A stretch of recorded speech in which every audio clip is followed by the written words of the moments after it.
ورحمۃ اللہ وبرکاتہ۔ ریڈیو قطر آپ سے مخاطب ہے۔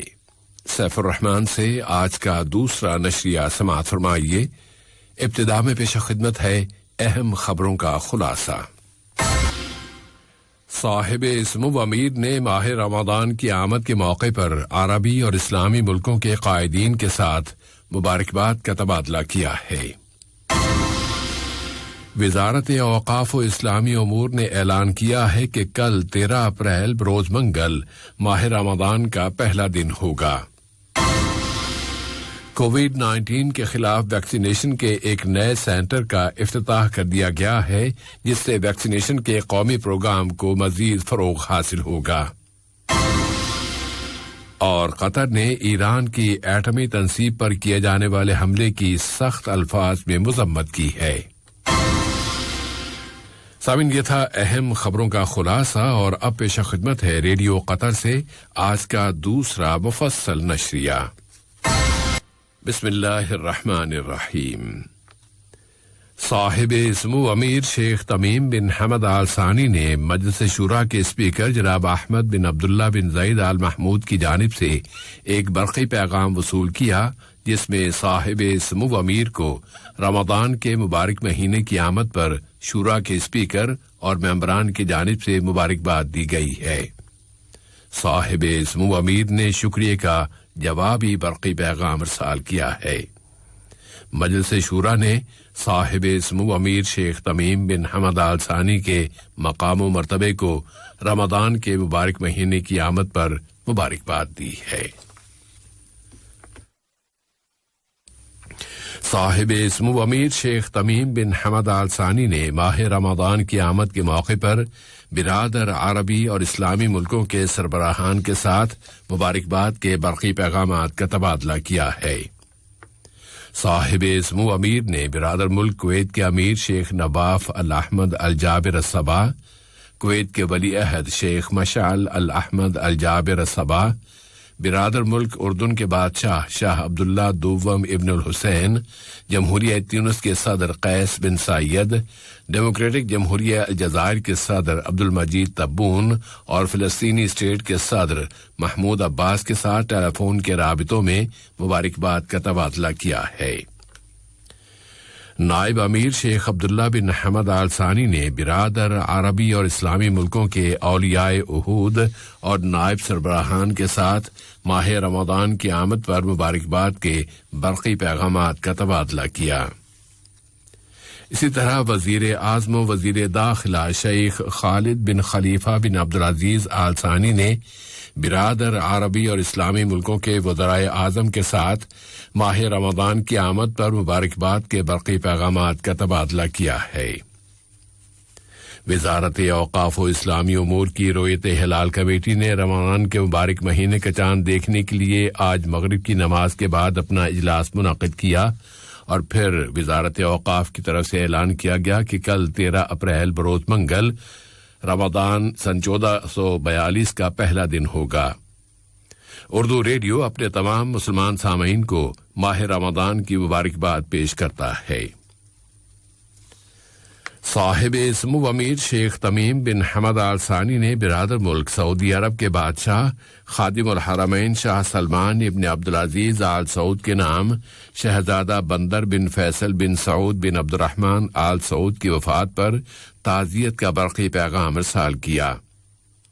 نائب امیر شیخ عبداللہ بن حمد آل ثانی نے بھی برادر ملک سعودی عرب کے بادشاہ خادم الحرمین شاہ سلمان بن عبدالعزیز آل سعود کے نام شہزادہ بندر بن فیصل بن سعود بن عبد الرحمن آل سعود کی وفات پر تعزیت کا برقی پیغام روانہ کیا ہے۔ اسی طرح وزیر اعظم و وزیر داخلہ شیخ خالد بن خلیفہ بن عبدالعزیز آل ثانی نے برادر ملک سعودی عرب کے بادشاہ خادم الحرمین شاہ سلمان ابن عبدالعزیز آل سعود کے نام شہزادہ بندر بن فیصل بن سعود بن عبد الرحمن آل سعود کی وفات پر تعزیت کا برقی پیغام ارسال کیا ہے۔ صاحب سمو امیر شیخ تمیم بن حمد آل ثانی کی سرپرستی میں سمندری دفاع کی دوحہ انٹرنیشنل نمائش ڈیموڈیکس کے انتظامات کرنے والی کمیٹی نے اعلان کیا ہے کہ وہ سن 2022 کی 21 مارچ سے 23 مارچ تک ڈیمڈیکس 2022 کی 7ویں نمائش منعقد کرنے کے لیے تیار ہے اور یہ نمائش قطر نیشنل کنونشن سینٹر میں منعقد کی جائے گی۔ مجلس شورا نے آج اس کے اسپیکر جناب احمد بن عبداللہ بن زید آل محمود کی صدارت میں اپنے 7 روزہ اجلاس میں تجارتی و صنعتی اور ان کی ہم مثل دکانوں اور پھیری والوں یعنی ہاکرز سے متعلقہ قانون کے چند شقوں میں ترمیم کے مسودے کی منظوری دے دی۔ اس نے اپنی سفارشات کابینہ کو روانہ کرنے کا فیصلہ کیا ہے۔ اسی طرح شورا نے انویسٹمنٹ اور ٹریڈ سے متعلق عدالت قائم کرنے کے بارے میں قانونی مسودہ شورا کی آئینی اور قانونی امور کی کمیٹی کے حوالے کرنے کا فیصلہ کیا ہے کہ وہ اس بل کا جائزہ لے کر اپنی رپورٹ شورا کو پیش کرے۔ مجلس شورا نے ملک کے اندر ہیلتھ کیئر کی سروسز کو منظم کرنے سے متعلق ایک قانونی مسودے کی منظوری بھی دے دی ہے اور اس بارے میں اپنی سفارشات کابینہ کو روانہ کرنے کا فیصلہ کیا ہے۔ وزارت صحت عامہ نے آج دوحہ کے صنعتی علاقے میں کورونا وائرس کے خلاف ویکسینیشن کے ایک نئے سینٹر کا باضابطہ افتتاح کر دیا۔ یہ اپنی نوعیت کا 4تھا سینٹر ہے جو ملک میں ویکسینیشن کے قومی پروگرام کے تحت قائم کیا گیا ہے۔ وزیر صحت ڈاکٹر حنان محمد الکواری نے اس سینٹر کا دورہ کیا ہے جو وزارت صحت اور ملک کے مختلف اداروں کے درمیان تعاون کی کوشش کا پھل ہے۔ وزارت صحت نے کورونا وائرس کی روک تھام کے لیے اپنی احتیاطی اور بچاؤ کے اقدامات میں مزید اضافہ کر دیا ہے۔ دریں اثنا قطر کی ہلال احمر سوسائٹی نے آج سے دنیا کے 22 ملکوں میں موجود بے گھر اور پناہ گزینوں کو صحت کی عالمی تنظیم WHO کے تعاون سے ویکسین فراہم کرنے کے ایک بڑے منصوبے کا آغاز کر دیا ہے۔ وزارت صحت عامہ نے بتایا ہے کہ ملک میں کورونا وائرس کووڈ-19 کے مزید 973 کیسز رجسٹر ہوئے ہیں۔ ان میں سے 233 وہ مسافر ہیں جو بیرون ملک سے دوحہ آئے ہیں، جبکہ بقیہ 740 نئے متاثرین پہلے سے ہی ملک میں موجود تھے۔ وزارت صحت عامہ نے اعلان کیا ہے کہ گزشتہ 24 گھنٹوں کے دوران مزید 559 بیمار صحت یاب ہو گئے ہیں۔ اس طرح قطر میں اس بیماری سے شفا پانے والوں کی کل تعداد اب 1,70,194 ہو گئی ہے۔ مزید 2 مریض وفات پا گئے ہیں جن کی عمریں 43 اور 70 برس تھیں۔ ان میں سے ایک کرونک بیماری کا شکار تھا اور ان دونوں کو ضروری طبی سرپرستی فراہم کی گئی تھی۔ ملک کے متعلقہ اداروں نے آج 369 اشخاص کو پبلک پراسیکیوشن کے حوالے کر دیا ہے کہ انہوں نے کورونا وائرس کی روک تھام کے لیے ملک میں نافذ احتیاطی انتظامات اور بچاؤ کے اقدامات کی پابندی نہیں کی تھی۔ ان میں سے 216 افراد نے فیس ماسک کا استعمال نہیں کیا تھا، 13 اشخاص نے گاڑی میں مقررہ تعداد کی پابندی نہیں کی تھی اور 138 افراد نے مناسب سماجی دوری کا خیال نہیں رکھا تھا۔ وزارت خارجہ کے سیکرٹری جنرل ڈاکٹر احمد بن حسن الحمادی سے پیجوائش انٹرنیشنل تنظیم کے سیکرٹری جنرل پروفیسر باوکوٹا راموسینو نے ملاقات کی ہے، جس میں قطر اور اس تنظیم کے درمیان تعلقات و تعاون پر بات چیت کی گئی۔ دہشت گردی کی روک تھام اور تنازعوں کے تصفیے میں وزیر خارجہ کے خصوصی ایلچی ڈاکٹر مطلق بن ماجد القحطانی نے برلن میں وفاقی جمہوریہ جرمنی کی وزارت خارجہ میں سیاسی شعبے کے سربراہ جناب فلپ کرمان کے ساتھ ملاقات میں 2 طرفہ تعلقات و تعاون کا جائزہ لیا ہے۔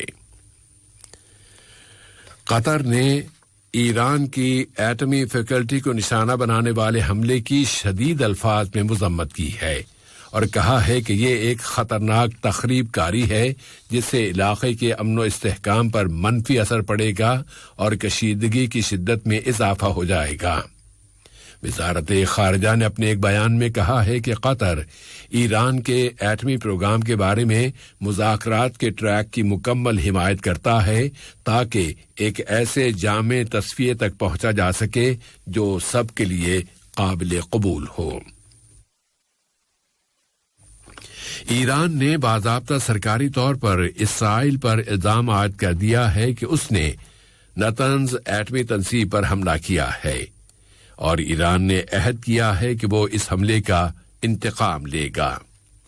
ادھر اسرائیلی وزیر اعظم بنیامین نتن یاہو نے ایران اور اس کے ایٹمی منصوبے کے ساتھ کشمکش کے بارے میں کہا ہے کہ یہ بہت زبردست مہم ہے، اور واشنگٹن نے یوکرین پر کسی بھی جارحیت کے نتائج پر روس کو متنبع کیا ہے۔ یہ تنبیہ امریکی وزیر خارجہ انتونی بلنکن کی زبانی دی گئی ہے۔ ترکی دونوں ملکوں کے درمیان اختلافات کا پرامن حل تلاش کرنے کی کوششیں کر رہا ہے، خاص طور پر کہ اب دونباس نامی ریاست میں کشیدگی میں اضافہ ہو چکا ہے اور روس نے اس کی سرحدوں پر اپنی فوجیں جمع کر دی ہیں۔ کرملن نے یوکرین کے ساتھ کسی جنگ کو بعید از امکان قرار دیا ہے۔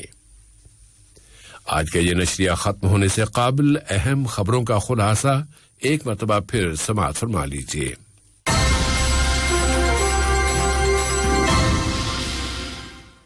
صاحب سمو امیر نے ماہ رمضان کی آمد کے موقع پر عربی اور اسلامی ملکوں کے قائدین کے ساتھ مبارکباد کا تبادلہ کیا ہے۔ وزارت اوقاف و اسلامی امور نے اعلان کیا ہے کہ کل 13 اپریل بروز منگل ماہ رمضان کا پہلا دن ہوگا۔ کووڈ-19 کے خلاف ویکسینیشن کے ایک نئے سینٹر کا افتتاح کر دیا گیا ہے، جس سے ویکسینیشن کے قومی پروگرام کو فروغ حاصل ہوگا۔